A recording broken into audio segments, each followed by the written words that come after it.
In this tip, we'll be discussing Ballon. Ballon is when you see a dancer suspended in the air as if they're never going to come down.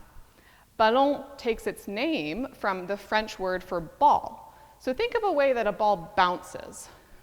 There's a little bit of hang time at the top of the bounce. And this is what we're trying to achieve as ballet dancers when we jump.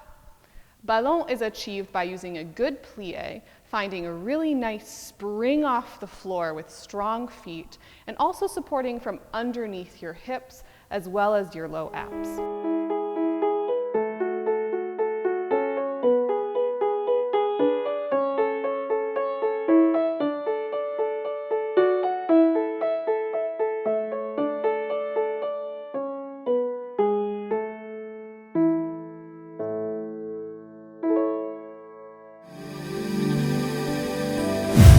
Contact Greatmats for free samples, free design help, and live customer service today.